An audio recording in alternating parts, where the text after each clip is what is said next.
একদম স্মুথ গাড়ি চালানোর সময় আপনি ফিল করবেন আসল পাওয়ার। এমনই এক নতুন জ্বালানি আনতে চলেছে সরকার। পরিবেশ দূষণ হবে জিরো, ইঞ্জিন চলবে সুপার স্মুথলি।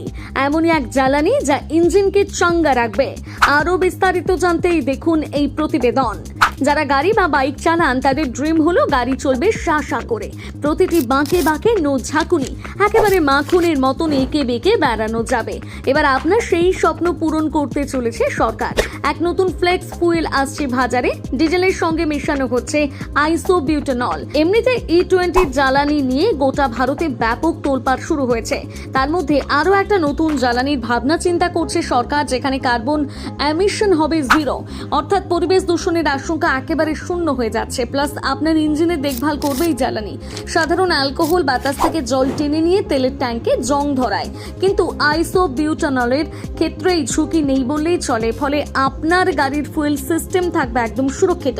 কেন্দ্রীয় সড়ক পরিবহন ও হাইওয়েজ মন্ত্রী নীতিন গডকরি এই নতুন জ্বালানির কথা ঘোষণা করেছেন। কেন্দ্রীয় মন্ত্রী জানিয়েছেন, জীবাশ্ম জ্বালানির ওপরে নির্ভরশীলতা কমিয়ে গ্রিন এনার্জি, ক্লিন এনার্জির পথে এগোচ্ছে দেশ।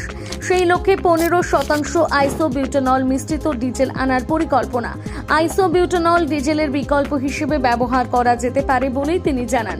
আইসোবিউটানলকে আগামী প্রজন্মের বায়োফুয়েল বলে মনে করা হচ্ছে। কি কি সুবিধা পাওয়া যাবে এই ফুয়েলে? প্রথমত, ইঞ্জিন চলবে সুপার স্মুথলি। ইথানলের মতন এটি ইঞ্জিনের জন্য ক্ষতিকর নয়।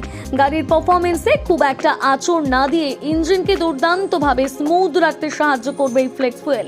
দ্বিতীয়ত, মাইলেজ ও এনার্জি থাকবে একদম অন পয়েন্ট। আইসোবিউটানলের এনার্জি ডেন্সিটি সাধারণ ডিজেলের মতো। এর মানে হলো আপনি সাধারণ তেলের মতো দারুণ মাইলেজ পাবেন এবং গাড়ি ড্রাইভ করার সময় ফিল করবেন একদম আসল পাওয়ার। সবচেয়ে ইম্পর্টেন্ট ব্যাপার হলো এটা পরিবেশ বান্ধব। বায়ুমণ্ডলের কার্বন নির্গমন কমিয়ে পরিবেশকে ক্লিন আর গ্রিন রাখতে সাহায্য করে। এই ইঞ্জিন ব্যবহার করলে আপনি হয়ে উঠতে পারবেন একজন পরিবেশ সচেতন দায়িত্বশীল নাগরিক। আসলে সরকার চাইছে বাইরের দেশ থেকে জ্বালানি আমদানি যতটা পরিমাণ কম করে দেশীয় জ্বালানির উপর নির্ভরতা বাড়ানো, আত্মনির্ভর ভারতের দিকে এগিয়ে চলা। এতে কি করে ভারতের বৈদেশিক মুদ্রা প্রচুর পরিমাণে বাঁচবে, একই সঙ্গে অনেকগুলো লাভ। তবে এই নতুন এইসব জ্বালানি ঘিরে ভারতবর্ষের মধ্যে নতুন করে জল্পনা ও বিতর্ক তৈরি হয়েছে। যেমন পেট্রোল পাম্পে E20 জ্বালানি নিয়ে মানুষের মধ্যে বেশ বিতর্ক প্রশ্ন এসেছিল। গুজব রটেছিল যে E20 জ্বালানি ব্যবহার করলে ইঞ্জিন খারাপ হয়ে যায়, মাইলেজ কমে যায়।